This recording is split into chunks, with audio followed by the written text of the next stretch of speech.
Olá, olá, meus queridos amigos decorando a Lei Seca, muito bem-vindos a mais uma aula de revisão para o próximo Exame Nacional de Cartórios, organizados pela FGV. Meu nome é Leonardo Lagos, sou procurador federal, professor e coordenador de diversos cursos aqui do Decorando a Lei Seca, e como não podia deixar de ser, nós do Decorando a Lei Seca somos vanguardistas em diversos materiais de estudo para cartórios. O nosso fundador, o nosso criador, foi aprovado em todas as provas objetivas de cartório que fez, então nós temos uma expertise bastante relevante, bastante aprofundada em provas de cartório. Mas, como vocês bem sabem, o Exame Nacional de Cartórios, essa primeira edição, ela ainda é uma surpresa, a gente acaba não tendo uma amostragem de perfil do Exame Nacional de Cartórios. Por isso que a gente precisa aqui se basear nas estatísticas que a gente tem da própria Fundação Getúlio Vargas, no que tange ao seu perfil de cobrança em outras provas que vem realizando. Como, por exemplo, ao lado do Exame Nacional de Cartórios, nós temos também, organizado pela FGV, o Exame Nacional da Magistratura, que já vai aí para a sua terceira edição. Então, a gente consegue, pela filtragem do Exame Nacional da Magistratura, perceber alguma tendência da FGV, que também vem se repetindo em outros concursos que ela vem organizando, e cada vez mais nós estamos percebendo que a FGV está ganhando espaço no mundo dos concursos, o estilo dessa banca examinadora, que até pouco tempo atrás praticamente se limitava a realizar o exame da OAB, o exame de ordem, mas cujo nível de dificuldade agora é um pouco mais aprofundado quando se fala de organização de concursos públicos pela Fundação Getúlio Vargas. O que nós temos percebido é que a FGV vem utilizando enunciados bastante densos, com afirmativas bastante densas, uma prova de um nível de dificuldade um pouco acima da média até em determinados certames. Então, vocês têm que se preparar para provas para a prova que muito provavelmente venha trazer um enunciado grande, com um caso concreto, trazendo aspectos mais práticos, aspectos do dia a dia, para que vocês respondam à luz da legislação, à luz da jurisprudência, à luz da doutrina. Quando a gente fala de doutrina da Fundação Getúlio Vargas, nós estamos percebendo pelas pesquisas que estamos fazendo que a doutrina que ela costuma cobrar é uma doutrina um pouco mais aprofundada. Também estamos aqui percebendo, em várias oportunidades, que a FGV gosta muito, nas provas objetivas, de trazer jurisprudência das Cortes Superiores, STJ e STF. E, não raras as vezes, a FGV até costuma trazer uma ou outra jurisprudência que ainda não é, de certa forma, pacificada nos tribunais superiores, o que gera uma grande dificuldade no nosso estudo, porque, muitas vezes, essas jurisprudências não são nem divulgadas em informativos. E no que tange a lei seca raramente vai vir na FGV a ser cobrada diretamente por um enunciado que cobre algo bem específico e bem curto. Não, ela vai vir mastigada dentro de um caso concreto, muitas vezes bastante prolixo, com algumas informações até desnecessárias, mas que acabam gerando dúvidas nos candidatos. Certo? Nessa aula de hoje, a gente trabalhou algumas aulas já aqui com vocês no estudo do Exame Nacional de Cartórios. Na aula de hoje, nós vamos concentrar forças não apenas na legislação específica voltada para o Exame Nacional de Cartórios, como nós estamos vendo, mas sim sobre jurisprudência. Vocês já verão aqui o tema da nossa aula de hoje, quando eu começar a compartilhar o material. Mas por que a gente vai trazer uma aula de jurisprudência para vocês? Porque nós vimos pela amostragem, e que, embora ainda pequena, é significativa, é aquilo que nós temos, que no Exame Nacional da Magistratura, no ENAM, a FGV tem cobrado em torno de 30% das suas afirmativas na prova objetiva, com respostas que estão contempladas na jurisprudência do STF, do STJ. Então, se a gente fala de algo em torno de 30% de jurisprudência, nós estamos falando de algo bastante relevante, que pode ser determinante para a aprovação ou não de vocês, ou até mesmo depois para uma sequência nos concursos de cartórios de uma melhor classificação ou não. E nós sabemos, e vocês sabem muito melhor do que eu, que a classificação no concurso de cartórios é a mais importante dentre todos os concursos. Porque se você fica em primeiro lugar ou em último lugar entre os nomeados num concurso de magistratura, por exemplo, o que vai alterar na sua vida vai ser a sua lotação. você vai pegar uma lotação um pouco pior, provavelmente, se você ficar mais lá para trás, mas o salário, em tese, será o mesmo. Agora, no concurso de cartórios, não. A depender da classificação, isso pode mudar a estrutura remuneratória que você vai ter e evidentemente, pode mudar a estrutura de vida da sua família. Por isso que é importante cada pontinho no Exame Nacional de Cartórios, por isso a nossa preocupação no Decorando a Lei Seca, em trazer aqui pontos que alguns cursinhos não estão atentando e pontos que muitas vezes não estão na rota do dia a dia de estudos de vocês, quando vocês estão estudando lá pelos cronogramas, pelas questões, para que você conquiste aquele ponto a mais que o seu candidato, que vai te colocar um passo na frente e vai te colocar num cartório melhor daqui uns meses ou daqui uns anos, quando vocês concluírem essa jornada dos concursos públicos.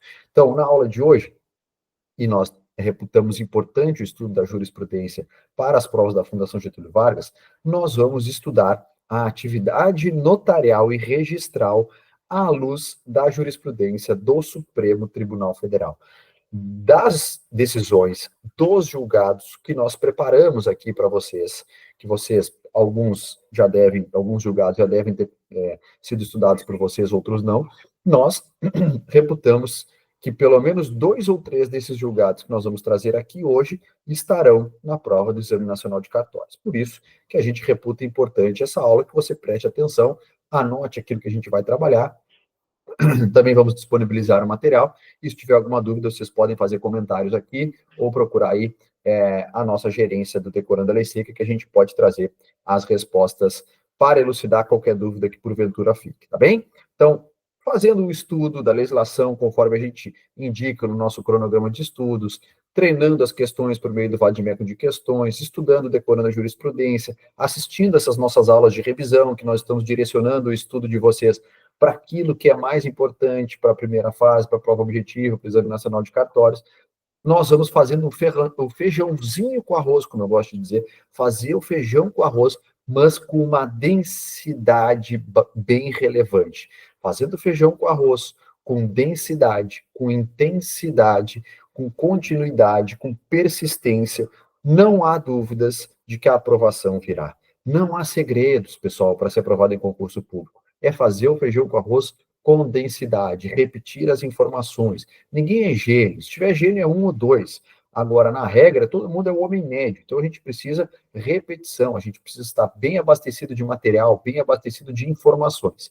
E aqui no Decorando a Lei Seca, nós traremos tudo o que for importante para você se sair muito bem no Exame Nacional de Cartórios, e depois nós queremos que vocês venham aqui nos dar o feedback de como foi essa prova, e nós temos certeza que aquilo que nós estamos entregando vai fazer diferença nessa sua caminhada. Tá bem, queridos? Então, vamos lá, sem maiores delongas aqui, vamos compartilhar a nossa tela para passarmos o material da aula de hoje, que é Exame Nacional de Cartórios 1, atividade notarial e registral na visão do Supremo Tribunal Federal. Já falei, meu nome é Leonardo Lagos, se quiserem me acompanhar nas redes sociais, ali no Instagram, @leolagos, com 2 S no fim. Tiverem alguma dúvida sobre a aula de hoje, sobre algum outro ponto de estudo para concurso, não só o Exame Nacional de Cartórios, podem me chamar ali, a gente está à disposição. Certo? Queridos, eu sempre estou trazendo, no primeiro slide das nossas aulas de preparação para o Exame Nacional de Cartórios, a distribuição das questões que consta lá do edital do ENAC, para que vocês atentem para a importância da disciplina Direito Notarial e Registral. 60% da prova é Direito Notarial e Registral. Se eu estivesse estudando para o Exame Nacional de Cartórios, eu provavelmente não estudaria nada de conhecimentos gerais, nada de processo penal e nada de direito penal.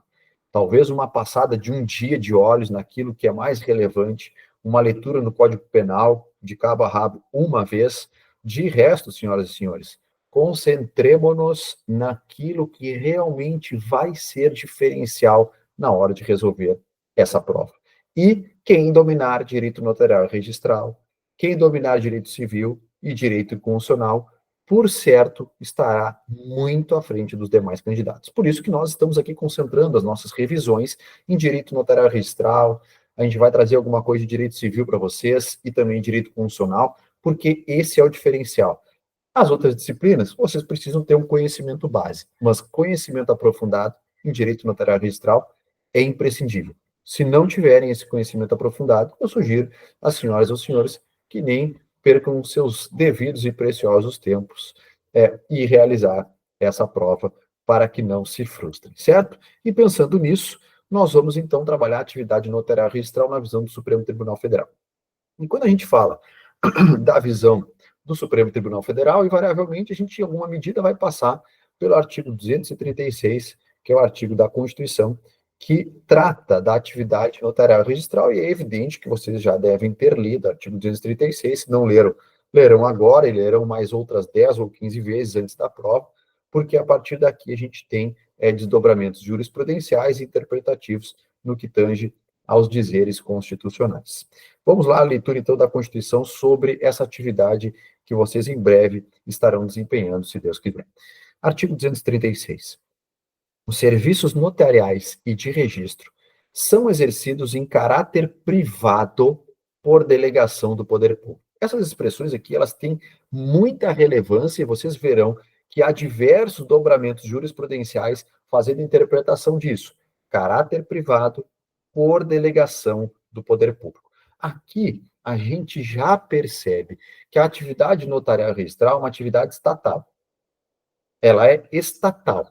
O Estado é o titular dessa atividade, mas que, por expressa previsão constitucional, deve delegar isso, o exercício dessa atividade, a um particular que irá exercê-la em caráter privado, como se empresa fosse, mas com base em um regime jurídico, de certo modo, híbrido, ora mais voltado ao exercício de uma atividade empresarial, ora submetendo a regras de direito público. Então, a atividade notarial registral ela é estatal, mas por determinação constitucional, obrigatoriamente, ela é delegada a um particular, que no caso serão vocês muito em breve, para que assim execute essa atividade por meio de um regime jurídico que é, em alguma medida, híbrido, ora, muito se assemelhando a uma atividade empresarial privada, ora, se valendo aí de regras de direito público por estarem ali desempenhando uma função pública, certo?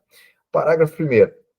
A lei regulará as atividades, disciplinará a responsabilidade civil e criminal dos notários, dos oficiais de registro e de seus prepostos e definirá a fiscalização de seus atos pelo Poder Judiciário. Então, a gente tem aqui uma informação importante. Haverá uma lei que vai tratar sobre a responsabilidade civil e criminal desses agentes que estarão desempenhando atividade notarial registral. E mais, a Constituição já aponta que compete ao Poder Judiciário fiscalizar os atos daqueles que exercem por delegação e em caráter privado a atividade notarial registral.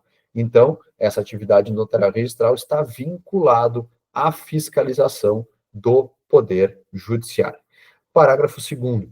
Lei federal estabelecerá normas gerais para fixação de emolumentos relativos aos atos praticados pelos serviços notariais e de registro. Isso pode ser uma pegadinha de prova em que se troque essa expressão lei federal por lei estadual, então saibam que é lei federal que estabelece normas gerais para fixação de emolumentos relativos aos atos praticados pelos serviços notariais e de registro. E o parágrafo 3º, último a disciplinar essa atividade na Constituição, o ingresso na atividade notarial de registro depende de concurso público de provas e títulos. Por isso que vocês estão aqui se preparando agora para o Exame Nacional de Cartórios, que é aquela primeira etapa do concurso público para ingressar na atividade notarial registral. E mais, para ingressar nessa atividade é preciso superar um concurso público de provas e títulos, e não só de provas, certo? Não se permitindo que qualquer serventia fique vaga sem abertura de concurso de provimento ou de remoção por mais de 6 meses. Vejam aqui o desejo do Constituinte. Não se permitindo que qualquer serventia fique vaga sem abertura de concurso de provimento ou remoção por mais de 6 meses. Então, o Constituinte queria que as vagas das serventias fossem providas ou por um concurso de lotação inicial ou um concurso de remoção, pelo menos no máximo em 6 meses, quando da liberação da vaga do titular daquela serventia. Na prática, às vezes, a vaga fica muito mais que 6 meses nas mãos de interinos, e a gente já vai ver um pouco mais na sequência sobre o que o Supremo Tribunal Federal interpreta como essa interinidade na atividade notarial e registral. O que importa é que a Constituição assim pretendeu, não se permitindo que qualquer serventia fique vaga sem abertura de concurso de provimento ou de remoção por mais de 6 meses. Certo, queridos? Dito isso, a gente agora pode avançar para começar a entender o que o Supremo Tribunal Federal nos últimos anos decidiu de mais relevante para a atividade notarial e registral. E a primeira decisão que a gente traz diz respeito à tese fixada no tema 777. Eu não tenho dúvidas de que esse tema, que foi objeto do recurso extraordinário 842.846, estará na prova. Se vocês não conhecem esse julgado, vocês nem devem estar fazendo a prova do ENAC. Mas, provavelmente vocês conheçam, e a gente vai aqui trazer as premissas mais importantes desse julgado. A tese fixada pelo Supremo Tribunal Federal foi a seguinte: o Estado responde objetivamente pelos atos dos tabeliães registradores oficiais que, no exercício de suas funções, causem danos a terceiros, assentado o dever de regresso contra o responsável nos casos de dolo ou culpa, sob pena de improbidade administrativa.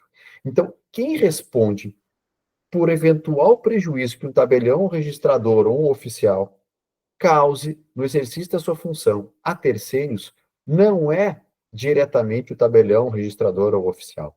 É o Estado, é a pessoa jurídica do Estado em relação à qual aquela serventia está vinculada. Se ela é uma serventia do Estado de São Paulo, por exemplo, quem responderá objetivamente é o Estado de São Paulo. E entendeu o Supremo Tribunal Federal que tirar do Estado a responsabilidade de reparação nesses casos deixaria o cidadão desprotegido, uma vez que a ele caberia a incumbência de comprovar o dolo ou culpa do agente envolvido, no caso, tabelião registrador ou oficial. Quando a gente traz a responsabilidade para o Estado, a gente aplica a regra geral da teoria objetiva, devendo aqui o prejudicado comprovar um dano, um ato, um dano e o nexo causal. Uma conduta, um dano e um nexo causal. Não havendo, para o terceiro prejudicado, necessidade de adentrar na comprovação do elemento subjetivo dolo ou culpa aqui. Essa comprovação do elemento subjetivo será de responsabilidade comprobatória do Estado, que depois, se eventualmente perde uma demanda que foi ajuizada contra ele por esse terceiro, caberá ao Estado depois, em ação regressiva, cobrar os valores dispendidos pelo erário do tabelião, do registrador ou do oficial.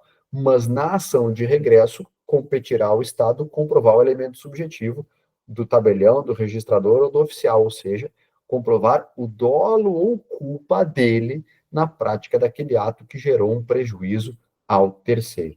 E o Supremo disse que os serviços notariais, embora exercidos por particulares, são delegados e, portanto, ao examinar o texto constitucional, o Supremo concluiu que portanto, um serviço estatal, como a gente já havia falado. Interpretando o artigo 236, o Supremo concluiu que é um serviço estatal, por isso que o Estado responde diretamente por eventual prejuízo causado pela atividade do tabelião, do registrador ou do oficial, cabendo ao Estado, depois, em ação de regresso, cobrar do tabelião do registrador ou do oficial, se demonstrado o elemento subjetivo dolo ou culpa, eventuais valores dispendidos pelo poder público, certo? Portanto, a responsabilidade direta é do Estado, com base na teoria objetiva, e, posteriormente, sob pena de improbidade, vejam aqui que o Supremo trouxe uma carga bem pesada para o Estado. Estado, se você for condenado a indenizar um prejuízo causado por um tabelião, registrador ou oficial, obrigatoriamente você deve se voltar contra ele depois, se estiverem presentes os elementos dolo ou culpa, sob pena de improbidade administrativa. Então, a omissão do Estado em não cobrar em ação de regresso, no caso de dolo ou culpa de tabelião, registrador ou oficial, pode gerar improbidade administrativa do agente responsável por essa ação de regresso e que não manejou, certo? Esse julgado, pessoal, da aula de hoje é o mais importante, talvez o mais conhecido recentemente por vocês, e que esse certamente estará na prova, vocês não podem deixar de estudá-lo nem de conhecer, tá bem? Responsabilidade civil dos tabeliães e registradores, tema 777 tem que estar na ponta da língua. Próximo julgado interessante do Supremo Tribunal Federal. Tributação do ISS no serviço notarial registral. Isso aqui é um julgado já, de certa forma, mais antigo do Supremo, é que na ADI 3089 entendeu que a cobrança de ISS sobre os serviços notariais de registro é constitucional. Segundo o Supremo, não há ilegalidade na incidência do ISS sobre essas atividades prevista nos itens 21 e 21.1 da lista anexa à Lei Complementar 116 de 2003. Para a Suprema Corte, o serviço notarial e de registro é uma atividade estatal delegada, mas, enquanto atividade privada, é um serviço sobre o qual nada impede a incidência do ISS.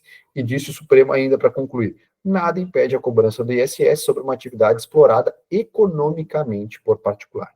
E aqui fica bem claro, nesses dois primeiros julgados, pessoal, o regime híbrido em relação ao qual o serviço notarial e registral está sujeito. Ora, mais de direito privado, ora, mais de direito público. Então, veja, no que tange a responsabilidade civil, o Supremo entendeu o seguinte, é uma atividade estatal. Portanto, a responsabilidade direta aqui é do Estado e objetiva. No que tange a tributação do serviço, aí o Supremo foi para o outro lado. O Supremo disse, não, é uma atividade estatal, mas exercida por particular que explora economicamente aquele serviço. Então, se explora economicamente aquele serviço, pode sim sofrer tributação como se uma empresa fosse. Então, ora o regime é mais público, ora o regime é mais privado. E no caso da tributação, aqui a interpretação do Supremo foi, de algum modo, desfavorável ao serviço notarial e registral, entendendo pela constitucionalidade de cobrança de ISS sobre serviços notariais e de registro. E esse é um julgado, pessoal, que pode vir, por exemplo, dentro da disciplina de direito tributário. Pode.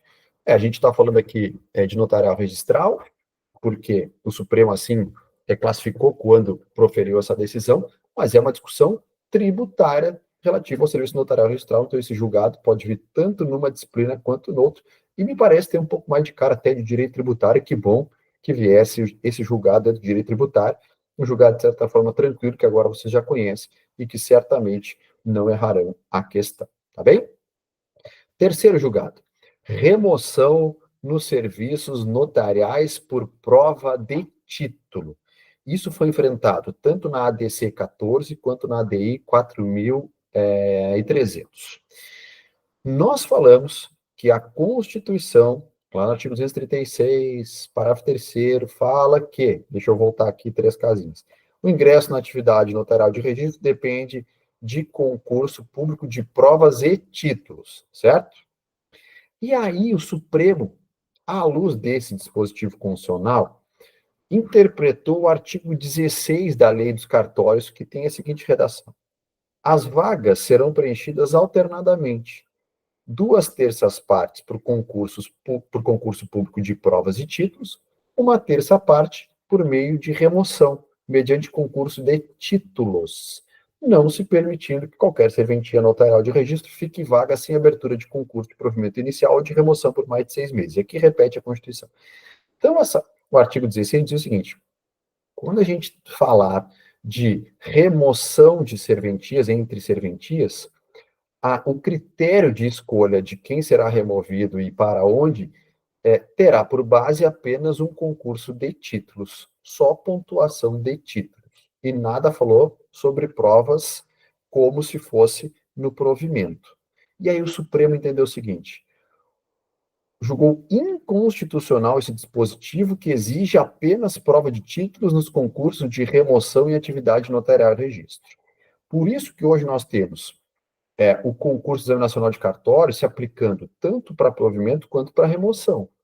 Porque há necessidade de concurso de provas e títulos, não só para provimento, mas também para remoção. Então, se vocês estão estudando a Lei dos Cartórios, se depararem com o artigo 16, não deixem de lembrar que esse trecho em que trata da remoção mediante apenas prova de títulos, foi considerado inconstitucional pelo Supremo Tribunal Federal. E aqui a gente traz algumas passagens do Supremo quando chegou a essa conclusão. Por exemplo, a remoção não é uma mera transferência de localidade, mas uma investidura nova, em que os mesmos serviços vagos são disputados em concurso unificado por candidatos ao provimento inicial e à remoção.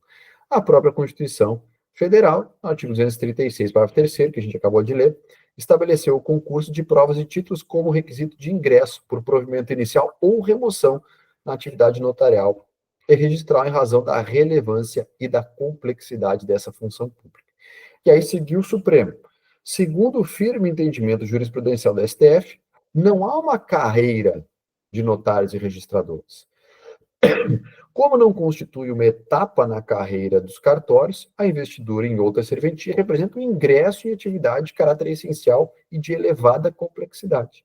Tendo em vista essas características, segundo o Supremo, ela requer a aplicação de concurso público na modalidade provas e títulos, ainda que seja o concurso voltado somente para tabeliães já titulares de outorgas e que se submeteram a prévio concurso de provas e títulos para o provimento originário.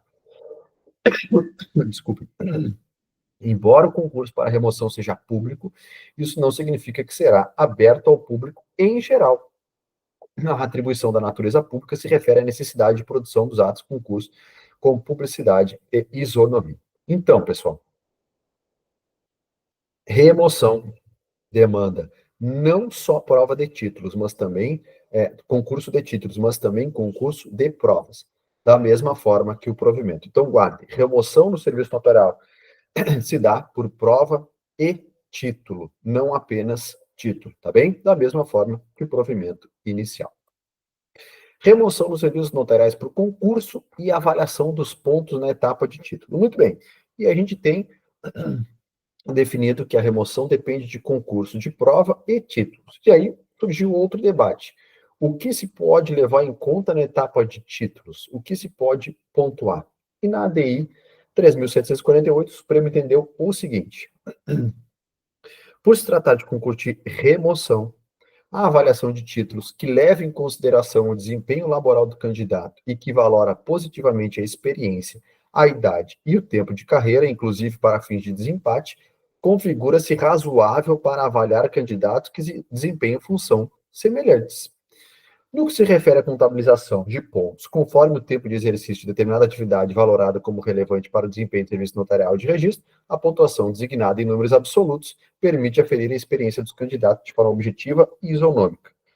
Quanto ao intervalo de pontuação que pode ser atribuída, levando-se em consideração a antiguidade da graduação do candidato, a classificação pode ser estipulada de forma coerente e isonômica diante da comparação de todos os concorrentes à vaga. Aqui, o Supremo diz o seguinte: eu posso dar mais pontos para quem já tem mais tempo na atividade notarial e registral, porque reputa-se que tem uma maior experiência e dará uma maior qualidade no novo serviço, na nova serventia que porventura venha a ser removido. Não há inconstitucionalidade nenhuma, portanto, quando se trata de remoção do serviço notarial e na etapa de título se atribui maior pontuação ao candidato que já ocupa uma outorga há mais tempo que outro, certo? Isso ficou definido na ADI 3.748 pelo Supremo Tribunal Federal. Não viola impessoalidade, não viola isonomia, porque permite aferir a experiência dos candidatos de forma objetiva e isonômica, segundo o Supremo, porque eles desempenharam funções semelhantes e a gente atribui de forma objetiva mais pontos a quem tem mais tempo de carreira. Não pode, por exemplo, haver atribuição de mais pontos para quem é oficial de registro de imóveis do que para aquele que é oficial de registro de pessoas naturais, por exemplo. Isso não pode.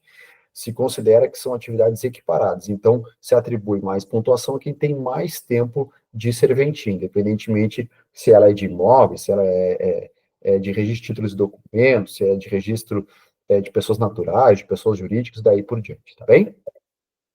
Interinos e teto constitucional remuneratório. E aí nós vimos que o Supremo define que pode haver interinidade quando uma serventia fica vaga, o desejo do legislador constituinte é que essa serventia ficasse vaga por no máximo 6 meses, mas enquanto não se realiza um concurso, e na maioria dos casos a serventia fica vaga por muito mais que 6 meses, a gente vai falar disso na sequência, há necessidade de alguém responder por aquela serventia de forma interina. A pessoa não é titular daquela serventia, mas está respondendo por ela. E aqui se discutiu se há ou não incidência do teto constitucional remuneratório para quem ocupa uma serventia de forma interina. A gente sabe que, quando se é titular de uma serventia, não há incidência do teto remuneratório constitucional, não há limites de ganhos. A pessoa vai receber a sua remuneração de acordo com aquilo que produzir.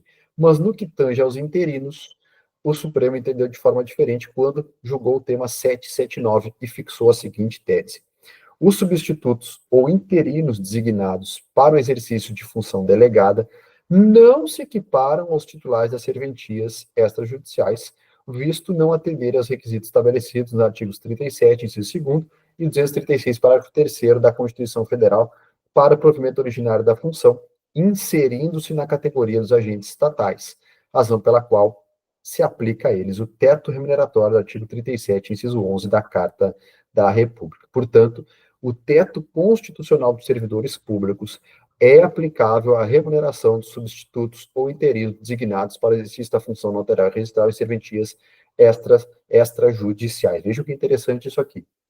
E algumas passagens aqui do julgado STF.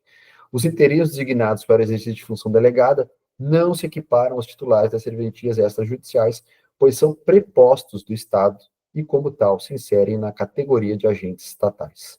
E mais, os substitutos não são selecionados por concurso, como prevê o artigo 37, inciso 2º, e 236, parágrafo 3º da Constituição, para o ingresso na atividade notarial de registro. Assim, aplica-se a eles o teto remuneratório do artigo 37, inciso 11. E, por fim, a lei de cartórios fixa em 6 meses o tempo máximo de vacância das serventias. Dessa forma, o exercício interino é de caráter precário e temporário. Então, se entende que a cada 6 meses se deve rodar ou girar os interinos, a gente fala disso daqui a pouco mais. O que importa é, se você faz concurso de provas e títulos e assume um cartório de forma titular, ou se remove por provas e títulos para um outro cartório e titulariza um outro cartório, você não se sujeita ao teto remuneratório. Quanto mais você produzir, melhor, vai encher o bolso. Agora, se você é designado pelo Estado para, além de já ter um cartório que é titular e que daí não se precisa observar o teto constitucional, a acumular a função de interino em outro cartório, quando você está atuando enquanto interino, você estará atuando aqui como preposto do Estado, razão pela qual se equipara a agente público, a servidor público, portanto, também se sujeitará ao teto constitucional remuneratório. Então, o interino deve respeitar o teto constitucional remuneratório em relação à serventia que está como substituto. Isso não prejudica o fato de ter a sua serventia titular e, em relação a ela, poder extrapolar o teto. Ainda sobre interinidade e substituição do designado após 6 meses, ADI 1183, também seguindo nessa pegada. O artigo 20 da Lei de Cartórios é constitucional, segundo o Supremo, sendo, todavia, inconstitucional a interpretação que extrai desse dispositivo a possibilidade de que prepostos indicados pelo titular ou mesmo pelos tribunais de justiça possam exercer substituições ininterruptas por períodos maiores que 6 meses. Então, como regra, o interino só pode ocupar uma serventia como substituto por 6 meses. Segundo o Supremo, o mundo ideal é, a cada 6 meses, o Tribunal de Justiça troca a sua indicação e coloca outro interino. Para essas longas substituições, a solução é mesmo aquela apontada pelo autor da ação na ADI. O substituto deve ser outro notário ou registrador, observadas as leis locais de organização e sem prejuízo da abertura de concurso público respectivo. Apenas assim se pode compatibilizar o princípio da continuidade do serviço notarial registral com a regra constitucional de que impõe concurso como requisito indispensável para o ingresso na função. Porque o que acontece, como eu já disse para vocês, embora a Constituição tenha o desejo de que uma serventia fique no máximo 6 meses vaga e com interino, e que nesse período se faça concurso, na prática isso não acontece. Tem serventia que fica anos sem titular, sendo ali gerenciada por um interino. E a Constituição, então, e o STF, ao interpretar a Constituição, disse o seguinte: olha, então, se na prática a gente não consegue em 6 meses fazer um concurso para titularizar alguém nessa serventia, então que a cada 6 meses a gente troque o substituto para que não haja uma perpetuação da interinidade, que não seja aquele famoso provisório para sempre, que uma pessoa não fica ali, de fato, titularizando uma serventia, ganhando teto constitucional, quando na verdade deveria ser algo interino. Mas traz o Supremo Tribunal uma ressalva. Veja, fica ressalvada, no entanto, o Supremo disse, para os casos em que não houver titulares interessados na substituição, a possibilidade de que os tribunais de justiça possam indicar substitutos ad hoc, sem prejuízo da imediata abertura de concurso para preenchimento das vagas. A eventual aplicação abusiva do dispositivo legal deve se resolver pelos meios ordinários de fiscalização e controle da administração pública, não por controle abstrato de constitucionalidade. Pode ser que seja uma serventia muito longe, de locais urbanos, que não vale a pena para as pessoas morarem lá, ou não tem condições pela distância de dar conta do trabalho, ainda que interino, que não haja interessados. Então, se houver um interessado apenas, então somente no estado inteiro, para ser interino em determinada localidade, o Supremo disse, bom, então permanece aquela pessoa como interino até que se realize o concurso público. Mas havendo outros interessados, deve haver a rotatividade a cada 6 meses, mas o ideal é que se faça tão logo possível o concurso público para que alguém titularize essa serventia, certo? Interinidade ainda e vedação ao nepotismo. Vejam como a interinidade é um tema constante na jurisprudência do Supremo, razão pela qual é tema certo no Exame Nacional de Cartórios. Nação originária é 2.702, com agravo regimental. Serventia extrajudicial, interinidade, vedação ao nepotismo, atuação do CNJ conforme suas prerrogativas constitucionais. O CNJ, entendeu o Supremo, agiu no estrito âmbito de suas atribuições constitucionais, com destaque para a fiscalização do serviço notarial de registro, ao proibir a prática do nepotismo no desempenho desses serviços em período de interinidade, dando concretude aos princípios constitucionais que informam a administração pública. A atividade desempenhada em caráter de interinidade, a despeito de iniciada por ato de designação, se desenvolve no tempo de forma precária e provisória, o que a sujeita a modificações decorrentes de fatos supervenientes, como verificado na hipótese em apreço. Aqui, o CNJ editou um provimento tratando da proibição de nepotismo nessas indicações de interinos, porque também em alguns estados isso é bastante disputado. Então, se aplicou aqui a mesma lógica da súmula vinculante 13 do Supremo Tribunal Federal, aqueles graus de parentesco e daí por diante. E aí se discutiu se aqueles que já eram interinos ao tempo da edição desse provimento poderiam permanecer ou não. O Supremo disse que não, que esse provimento também se aplicava a quem já estava ocupando o cargo de interino ao tempo da edição dessa norma infralegal pelo CNJ, e que o CNJ andou bem e atuou conforme suas prerrogativas constitucionais ao regulamentar a vedação do nepotismo no que tange à interinidade da ocupação das serventias extrajudiciais. Desculpem. Outro julgado, pessoal, também sobre interinidade e vedação ao nepotismo, na suspensão de segurança, na medida cautelar com agravo regimental 5.594, o Supremo disse o seguinte: ocupação irregular de serventia sem prévia aprovação em concurso, hipótese de vacância, nomeação de cônjuge de ex-titular da serventia para exercer a delegação interinamente.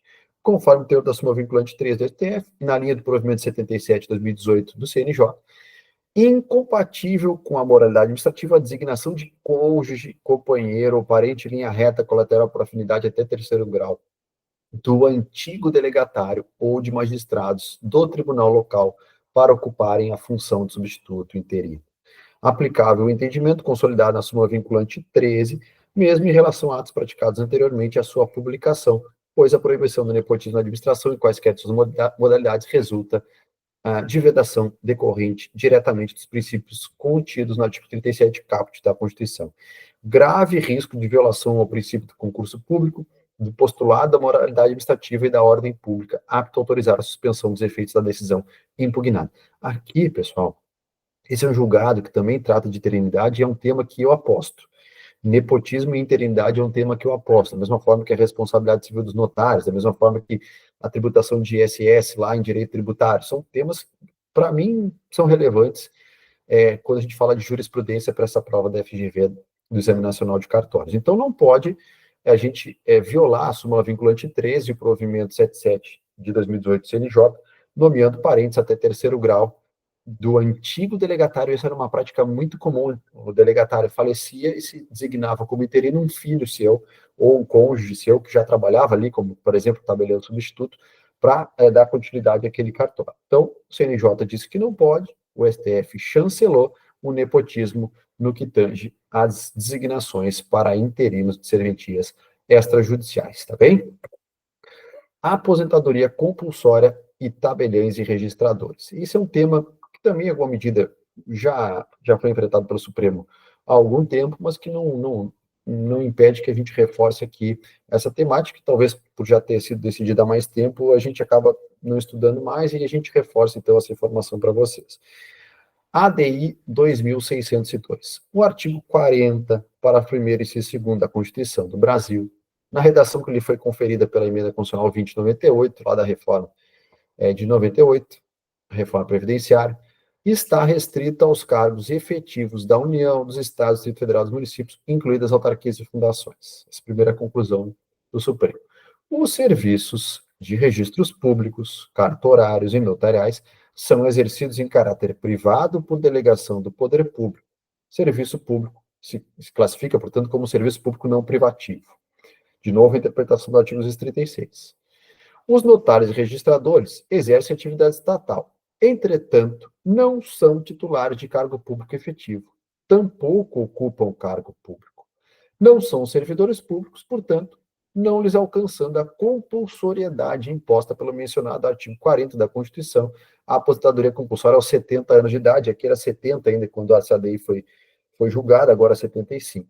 Então, vejam, aqui uma interpretação, de novo, naquele regime híbrido em que está inserido o tabelião, o registrador, o oficial, que ora é mais público, ora é mais privado. Aqui o Supremo fez uma interpretação mais benéfica a essas pessoas, ao entender que eles não ocupam cargos públicos, razão pela qual a compulsoriedade que se aplica aos agentes públicos, que hoje devem ser aposentados compulsoriamente aos 75 anos, a eles não cabe estender esse dispositivo constitucional. Portanto, a gente pode ter um tabelião, por exemplo, com 76, 77, 90, 115 anos, se sobreviver, quanto mais melhor para ele e para a sua família. Então, a aposentadoria constitucional compulsória, que se aplica, a regra geral, a todos os agentes públicos, não vale para o tabelião, para o registrador e para o oficial, porque eles não são titulares de cargos públicos efetivos,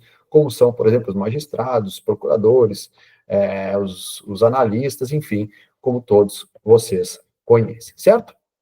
Nosso, acredito que seja o penúltimo julgado, o antepenúltimo julgado, gratuidade de emolumentos e constitucionalidade. ADI 1800. Disse o Supremo: a atividade desenvolvida pelos titulares de serventias de notas e registros, embora seja análoga à atividade empresarial, sujeita-se a um regime de direito público. Aqui, então, temos um viés, de novo, mais de direito público.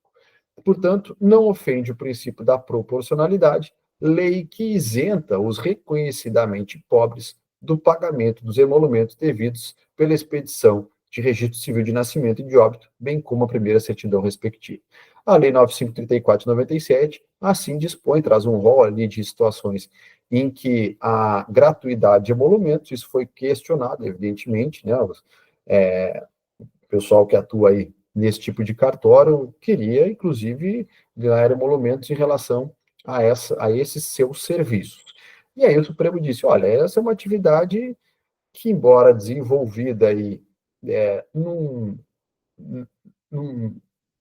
cenário de empresa, porque faz gestão de pessoas, faz gestão de patrimônio, tem dívidas próprias, tem que alugar, comprar prédio, contratar pessoal, não deixa de ser uma atividade exercida a título público, né? Uma sociedade, uma atividade que se presta à sociedade em geral. E, portanto, não há nenhuma desproporcionalidade em a lei isentar pessoas que são reconhecidamente pobres do pagamento de alguns emolumentos, porque nós temos também que reconhecer o viés público dessa atividade, embora desempenhado de forma análoga à atividade empresarial. Então, a lei, no que tange a esse ponto, é uma lei constitucional. Natureza jurídica dos emolumentos, deixa eu ver aqui, temos agora sim, antepenúltimo. Natureza jurídica dos emolumentos, ADI 3.826. A jurisprudência do Supremo Tribunal Federal firmou orientação no sentido de que as custas judiciais e os emolumentos concernentes aos serviços notariais de registro possuem natureza tributária, classificando-se como taxas remuneratórias de serviços públicos, sujeitando-se, em consequência, quer no que concerne a sua instituição e majoração, quer no que se refere à sua exigibilidade ao regime jurídico constitucional pertinente a essa especial modalidade de tributo vinculado, notadamente aos princípios fundamentais que proclamam, entre outras, as garantias essenciais da reserva de competência impositiva, da legalidade, da isonomia e da anterioridade. Então, a gente precisa, para fins de aumento de emolumentos, por exemplo, lei prévia assim determinando, respeito ao princípio da anterioridade, respeito à competência legislativa tributária para esse fim, porque os emolumentos são vistos pelo Supremo Tribunal Federal como tributo na sua espécie taxa remuneratória de serviço público. Portanto, aplicando-se os princípios constitucionais tributários que vocês devem conhecer lá do direito tributário. E aqui uma dica quanto ao direito tributário. A gente já falou aqui, é o segundo julgado que a gente fala de direito tributário. Esse julgado também pode vir lá na disciplina de direito tributário de vocês. Se eu tivesse uma dica para dar, eu estudaria o regramento constitucional do direito tributário, artigo 150, 151, 152. Talvez não aprofundasse muito no CTN, uma leitura da letra seca do CTN, quando muito, está ok, mas eu me apegaria mais às garantias constitucionais, ali, as vedações ao poder de tributar. No que tange ao direito tributário, ficaria por ali para o Exame Nacional de Cartórios. Acho que não precisa ir muito além. E conhecer, evidentemente, os julgados do Supremo Tribunal Federal que dizem respeito a essa temática aqui mais voltada para a atividade notarial registral, como essa lá da DI 3.826, certo? Em que os emolumentos foram reconhecidos pelo Supremo como tributos e, a partir daí, com o regramento próprio à espécie tributária de taxa, certo? Ofício de registro civil de pessoas naturais e exercício de outras atividades mediante convênio e homologação judicial. Pode os ofícios de registro civil de pessoas naturais desempenharem outras atividades? A ADI 5.855 interpretou a legislação que trata disso e entendeu o seguinte: é válida a atribuição aos ofícios de registro civil de pessoas naturais de prestação de outros serviços remunerados, conexos aos seus serviços típicos, desde que haja convênio devidamente homologado pelo Poder Judiciário local, em credenciamento ou em matrícula com órgãos públicos e entidades interessadas, podendo o referido convênio ser firmado pela entidade de classe dos registradores civis de pessoas naturais, da mesma abrangência territorial do órgão ou entidade interessada. O exercício de Supremo de serviços remunerados pelos ofícios de registro civil de pessoas naturais, mediante celebração de convênios, depende de prévia homologação do Poder Judiciário. Então, duas informações que vocês precisam saber aqui. É possível que os ofícios de registro civil de pessoas naturais desempenhem outras atividades, além daquelas inicialmente estabelecidas pela lei, como típicas suas? Sim, é possível, desde que haja um convênio devidamente homologado pelo Poder Judiciário. Então, depende de prévia homologação do Poder Judiciário, e se assim o Judiciário entender possível, pode os ofícios de registro civil de pessoas naturais desempenharem outras atividades, certo? A ADI 5.855, interpretando a legislação que trata disso, entendeu que é, sim, válido. Repito, desde que haja homologação do Poder Judiciário. E nosso último julgado, também um julgado que em alguma medida toca ali o direito tributário, então o terceiro julgado que diz respeito ao direito tributário, taxa incidente sobre emolumentos e destinação vinculada. Então, aqui é um outro cenário, certo? ADI 2.567. A gente não está falando da natureza tributária dos emolumentos, mas sim da taxa que é cobrada sobre esse faturamento, sobre os emolumentos. O valor exigido do usuário do serviço, na integralidade, tem natureza de emolumento, devido ao notário ou registrador em razão da prestação do serviço público correspondente. E esse emolumento, nós acabamos de ver, tem natureza tributária, certo? É uma taxa. Sobre o valor dos emolumentos incide, por sua vez, a outra taxa, a taxa decorrente do exercício do poder de polícia pelo Poder Judiciário, cujo contribuinte é o próprio notário ou registrador. Então, o notário ou registrador, o serviço que ele presta, ele cobra. E o que ele cobra é chamado de emolumento, que é um tributo. Por isso que se deve respeitar todos os princípios de direito tributário que a gente já conhece, como o princípio da legalidade, certo? Agora, sobre esse valor arrecadado pelos notários registradores, incide outro tributo, que é a taxa decorrente do exercício de poder de polícia pelo Poder Judiciário, que nós já vimos, e a própria Constituição diz que quem fiscaliza a atividade notarial registral é o Poder Judiciário. E quem paga essa taxa decorrente do exercício de poder de polícia do judiciário é o notário ou registrador, que incide sobre esse faturamento dos emolumentos. E aí o Supremo diz o seguinte, entendeu pela constitucionalidade da destinação de parcela dos emolumentos às atividades estatais essenciais à justiça, o que inclui o serviço administrativo dos tribunais e o ressarcimento dos oficiais de registro ou de notas pela prática de atos gratuitos. Então, é possível que essa taxa que se recolhe aqui dos notários e registradores tenha uma destinação vinculada de modo a reaparelhar, por exemplo, os serviços administrativos dos tribunais e até mesmo ressarcir os próprios oficiais de registros ou de notas em relação àqueles serviços que eles prestam gratuitamente, como, por exemplo, a expedição da primeira certidão de nascimento que a gente acabou de ver aos reconhecidamente pobres, porque o Supremo considerou que a lei é proporcional nesse sentido, por ser um serviço estatal, embora exercido por delegação por um privado. Então, para compensar esse tipo de serviço gratuito, que alguns serviços, algumas serventias têm que prestar à população reconhecidamente pobre, por exemplo, essa taxa que é cobrada dos notários registradores pode ter alguma medida de destinação vinculada para reaparelhar o próprio Poder Judiciário, para que possa promover essa fiscalização do serviço notário registral, e até mesmo para compensar o serviço prestado gratuitamente pelos oficiais de registro ou de notas em alguma medida. Certo?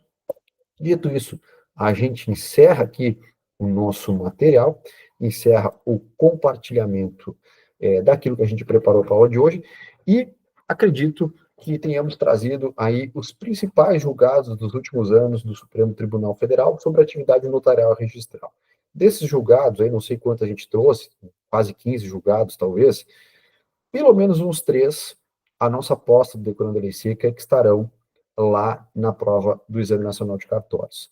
Principalmente, julgado que diz respeito à responsabilidade civil do Estado e responsabilidade civil dos notários registradores, lembrando que a do Estado é objetiva e a dos registradores é subjetiva, em ação de regresso que o Estado terá que entrar contra eles, sob pena de improbidade administrativa. Também, outro julgado interessante é sobre a interinidade, o prazo da interinidade, que deve haver essa alternância do interino, da designação do interino, a cada 6 meses, salvo se for uma localidade que não há nenhum outro interessado em assumir aquela serventia de forma substituta ou de forma interina, um julgado que eu reputo também bastante importante. A questão ainda da interinidade sobre a vedação do nepotismo e a resolução 77 CNJ que trata disso, que o Supremo já chancelou e que se aplica, inclusive, a serventias que já estavam ocupadas por interinos quando da edição desse provimento, também se aplica esse provimento às situações pretéritas. Outro julgado interessante é a questão da incidência do teto remuneratório em relação aos interinos. Então, quanto aos interinos, nós temos pelo menos 3 julgados importantes aqui que podem, com aptidão de serem cobrados. Também a questão dos aspectos tributários, que os emolumentos são considerados tributos, a questão da incidência do ISS sobre a atividade notarial e registral, a possibilidade de alguns serviços prestarem outras atividades mediante convênio homologado com o Poder Judiciário. Então, a gente tem muito julgado bastante interessante aqui, a própria questão da não vinculação à aposentadoria compulsória do serviço público em geral, em relação aos notários, registradores e oficiais, porque não ocupam cargo público efetivo. tem uma gama de julgados que nós passamos aqui com imensa aptidão de vir a ser cobrada na prova objetivo do Exame Nacional de Cartórios. Então, nós temos certeza que essa aula vai servir para vocês, espero que vocês assistam, se necessário, mais de uma vez, consultem o material, e nós nos colocamos à disposição aqui para qualquer esclarecimento que seja necessário.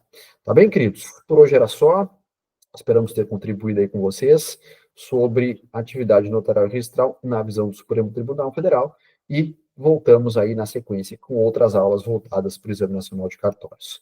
Contem conosco, bons estudos e até a próxima.